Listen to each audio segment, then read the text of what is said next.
자, 드디어 이제 민수기 36장 마지막 장이 왔습니다. 드디어 민수기가 대단원의 막을 내리게 됩니다. 민수기 이야기를 이제 끝내면서, 민수기 책을 끝나면서 그 마지막 이야기가 무엇일까 궁금하지 않으셨어요? 마지막 이야기가 뭘까? 민수기 36장 마지막 이야기는 뭘로 했으면 좋을까? 여러분 어떤 생각하셨습니까? 우리 생각에는 모세의 어떤 이야기로 민수기 마지막 장이 끝날 거라고 우리가 기대했잖아요. 아니면 여호수아 이야기, 다음 세대 시대도 여호수아 이야기로 끝날 것 같다. 아니면 대제사장 엘리야셀의 이야기나 12지파의 남자 족장들의 이야기로 끝날 것 같았는데 그렇게 끝나지 않았습니다.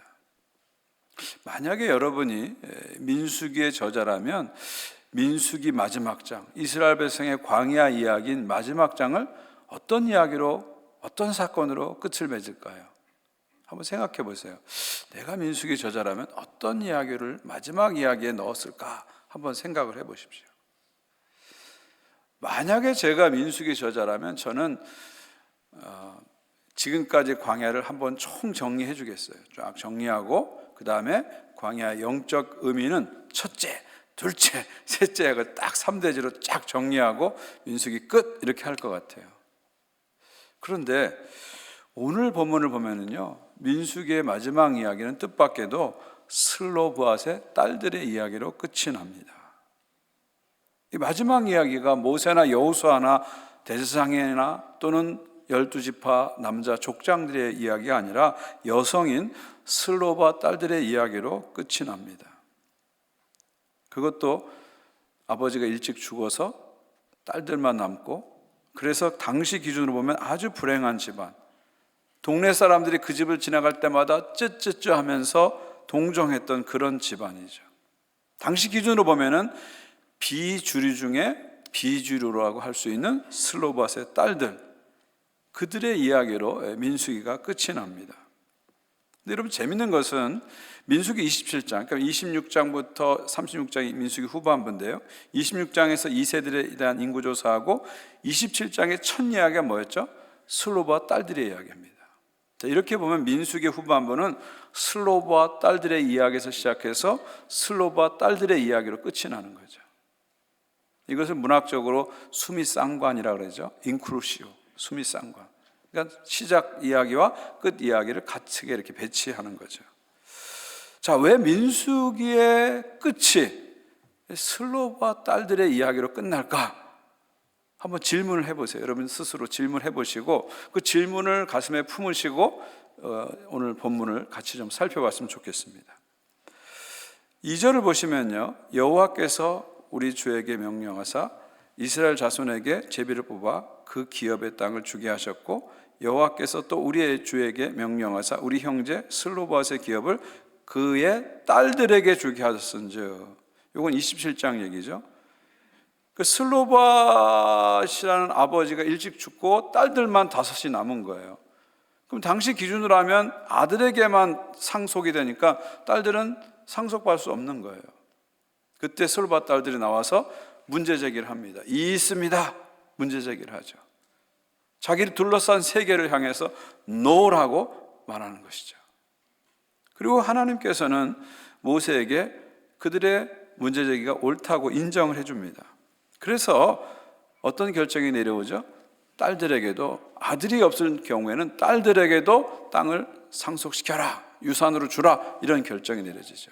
그러니까 이스라엘 역사 최초로 딸들이 상속을 받는 사건이 여기서 시작되는 거죠.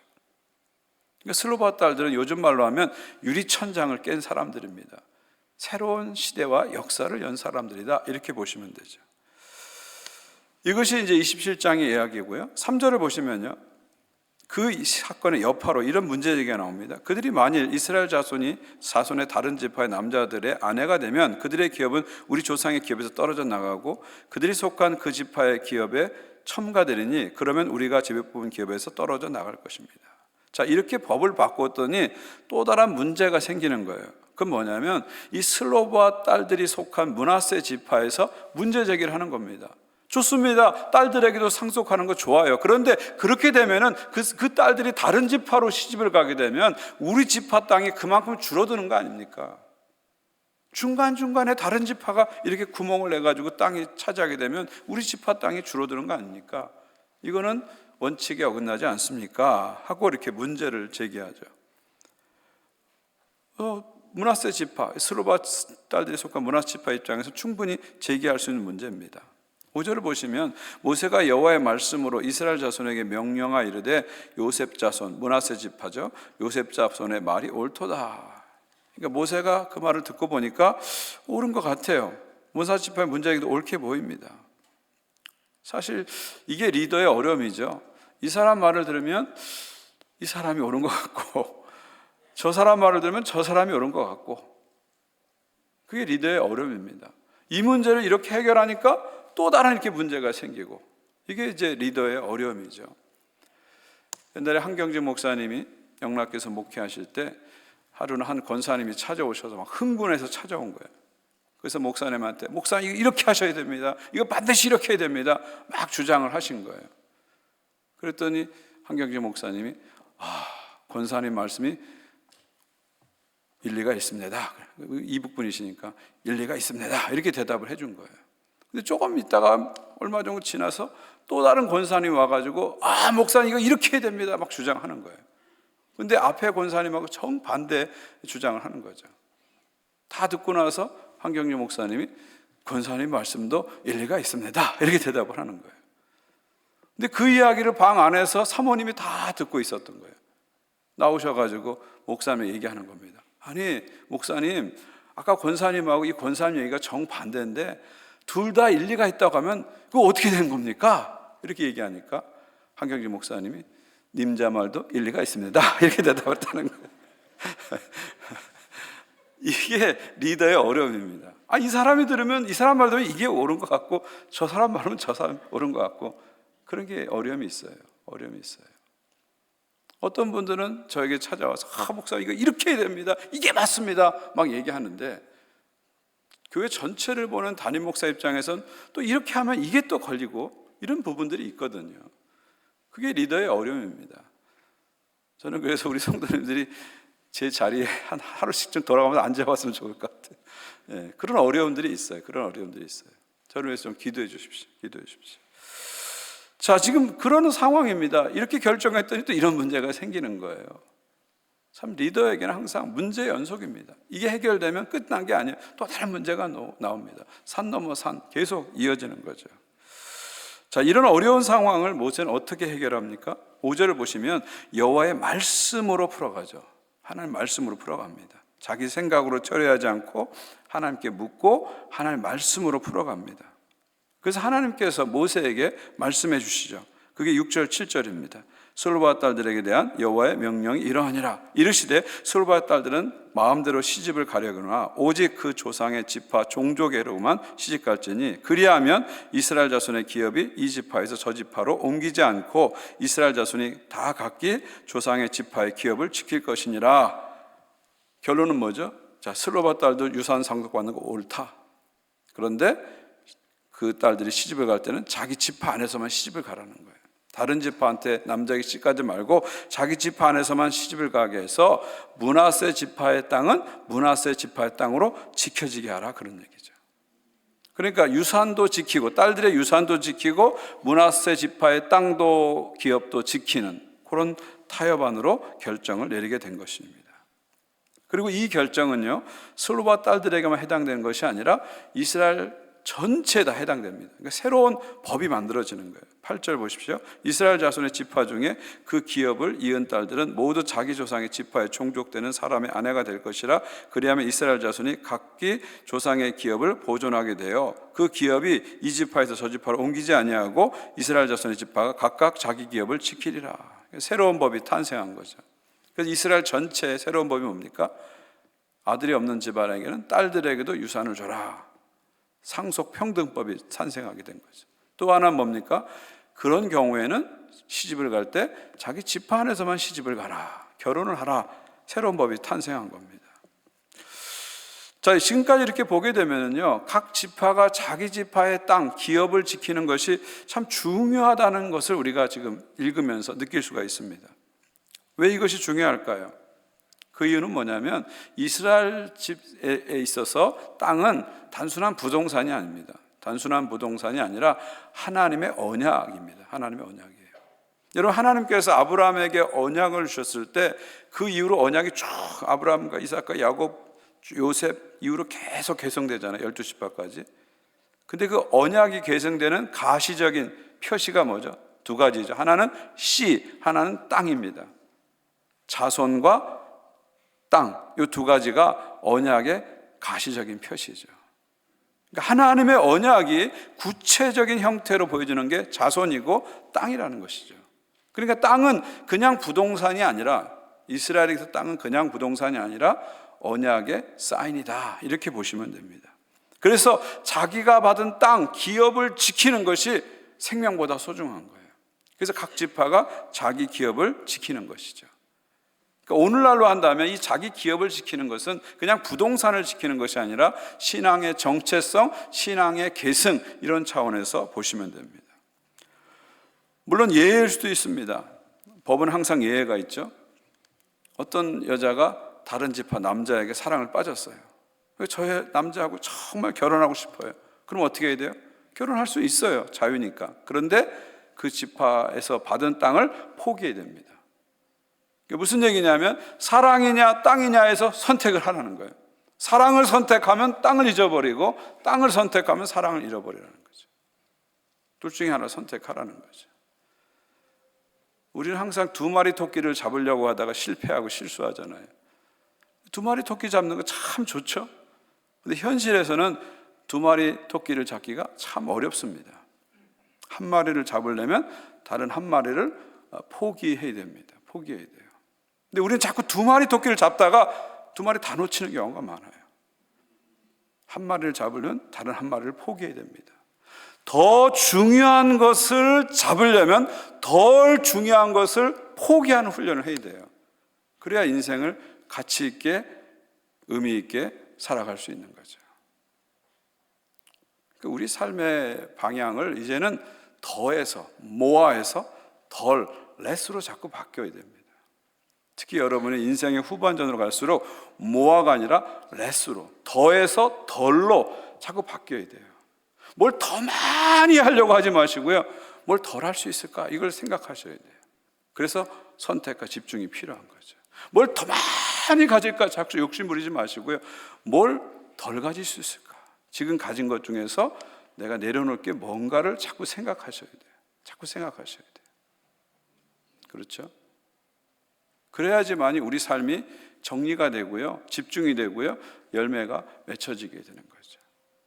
저는 여러분의 삶이 더해서 덜로 자꾸 갔으면 좋겠어요. 모아해서 레스를 향해서 자꾸 갔으면 좋겠어요. 신앙도 지키고 세상의 인정도 지키고 권력도 지키고 물질도 지키고 다 지키려고 두 마리 토끼를 잡으려고 하지 마세요. 정말 중요한 게 뭔지를 자꾸 생각하시면서 더 중요한 것을 위해서 덜 중요한 것을 자꾸 삭제하는 훈련, 내려놓는 훈련을 자꾸 하시기 바랍니다. 그때 하나님의 역사가 여러분 안에 일어나기 시작하는 거예요. 하나님이 여러분의 삶에 자꾸 들어오기 시작하는 거예요. 이것이 우리에게 주는 중요한 영적인 원리입니다. 자, 슬로바 딸들은요, 더 중요한 것을 지키기 위해서 덜 중요한 것을 포기합니다. 하나님께서 주신 언약의 표시인 기업을 지키기 위해서 기꺼이 하나님 말씀에 순종하게 되죠. 결국 민수기는 슬로바 딸들의 순종으로 끝이 납니다. 10절을 보십시오. 슬로바 딸들이 여호와께서 모세에게 명령한 대로 행하니라. 하나님 말씀에 순종했다, 이렇게 결론이 내려지죠. 밀라, 디르샤, 호글라, 밀가, 노아, 슬로바의 5딸들이 다 순종을 합니다. 그래서 숙부의 아들들, 커즌들, 사촌들과 결혼을 하게 되죠. 그래서 자신의 아버지로부터 받은 땅을 므낫세 지판에 머물게 합니다. 민수기 마지막 장 마지막 절은 이렇습니다. 이는 여리고 맞은편 요단강 모압 평지에서 여호와께서 모세를 통하여 이스라엘 자손에게 명령하신 계명과 규례니라. 아들이 없을 경우에는 딸들에게 상속을 하고, 상속받은 딸들은 그 땅을 지키기 위해서 그 지파 안에서 결혼을 하는 것이 이제 하나님의 계명이 되었다는 거죠. 그리고 슬로바 딸들은 이 계명을 철저하게 지켰다, 순종했다. 이 이야기로 민수기가 끝이 납니다. 결국 민수기는 슬로바 딸들의 순종으로 끝이 난다, 이렇게 보시면 되죠. 자, 여기서 우리가 설교를 시작하면서 처음 던졌던 질문, 왜 민수기는 슬로바 딸들의 이야기로 끝을 냈을까? 이 질문을 다시 한번 끌어냈으면 좋겠습니다. 모세 이야기나 여호수아의 이야기나 대제사장의 이야기나 12지파 남자 족장들의 이야기가 아니라 왜 슬로바 딸들의 이야기로 끝이 났을까? 이 질문을 한번 다시 던져보십시오. 그 이유는요, 민수기가 우리에게 보여주는 최종 목적지가 약속의 땅 가나안인 것을 보여주기 위함입니다. 여러분, 가나안 땅, 약속의 땅은 어떤 곳입니까? 하나님의 백성들이 하나님이 허락하신 땅에 들어가서 하나님의 말씀대로 순종하며 사는 땅, 이게 바로 가나안 땅이죠. 다른 말로 하면 하나님의 통치가 이루어지는 땅, 하나님의 나라, 이것이 바로 약속의 땅 가나안입니다. 이스라엘 백성들은 이 광야를 지나서 약속의 땅 하나님 나라를 향해서 가는 것이죠. 민수기의 마지막 이야기가 슬로바 딸들의 이야기로 끝나는 것은 결국 이들이 향하고 있는 가나안 땅, 약속의 땅, 하나님 나라가 어떤 나라인지를 보여줌으로써 민수기가 끝이 나는 겁니다. 하나님 나라는 주류만이 주인공이 되는 나라가 아니라 슬로바 딸들처럼 비주류도 주인공이 되는 나라다, 이걸 보여주는 거죠. 하나님 나라는 가난한 자, 소외된 자, 장애자, 외국인, 이민자, 거류민, 그들도 자신의 목소리를 낼 수 있는 나라라는 것을 보여주는 것입니다. 비주류 중에 비주류, 당시 상황에서는 가장 소외된 여성, 그것도 아들 없는 슬픈 집안의 딸들이 하나님 나라에서 주인공이 될 수 있다는 것을 보여주면서, 그래서 민수기는 끝을 맺혀지고 있는 것이죠. 권리 없는 자들의 권리도 보장되는 땅이 하나님 나라라는 걸 보여주는 거죠. 강한 자들만 편하게 살 수 있는 나라가 아니라 약해도 불편하지 않는 나라, 약한 사람도 소리 낼 수 있는 나라가 하나님 나라라는 것을 보여주면서 민수기가 끝이 나는 것입니다. 결정적으로 민수기는 슬로바 딸들의 순종으로 맞춰집니다. 여러분, 민수기가 크게 두 부분으로 나눠지는 것을 여러 번 설명드렸죠. 1장부터 25장은 민수기 전반부 1세들의 광야 이야기, 1장에서 인구조사하고 나머지는 1세들의 광야 이야기, 26장부터 36장은 민수기 후반부 2세들의 광야 이야기, 26장에서 2세들 인구조사하고 나머지는 2세들의 광야 이야기입니다. 그런데 1세들의 광야 이야기 전반부는 한마디로 무슨 이야기예요? 불순종의 이야기입니다. 불순종의 이야기죠. 불순종하고 불신하고 불평하고 산불시대죠. 산불시대죠. 그래서 그들은 아무리 천천히 걸어가도 열흘이면 갈 수 있는 가나안 땅을 40년 동안 방황하다가 결국 가나안 땅에 못 들어가고 광야에서 다 죽게 됩니다. 이게 민수기 전반부 이야기의 결론이죠. 그런데 후반부 2세들은 이야기가 어떻게 시작되죠? 슬로바 딸들의 이야기로 시작해서 슬로바 딸들의 순종으로 끝이 납니다. 그리고 2세들은 순종을 해가지고 결국 가나안 땅에 들어가게 되었다. 1세들은 불순종해서 광야에서 죽었고 2세들은 순종해서 결국 가나안 땅을 향해서 가게 되었다. 이것이 민수기가 보여주는 큰 주제라고 보시면 됩니다. 결국 하나님 나라는 순종을 통해서 들어갈 수 있는 나라다. 이것을 마지막으로 보여주면서 민수기가 끝이 나게 되는 거죠. 여러분, 하나님 나라는 한마디로 하나님의 통치입니다. 그러니까 하나님 입장에서 보면 하나님의 통치고 하나님의 백성 입장에서 보면 순종입니다.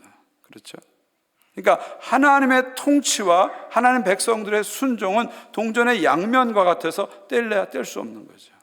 하나님은 통치하시고 우리는 순종할 때 하나님 나라가 우리의 가운데 이루어지는 것이죠.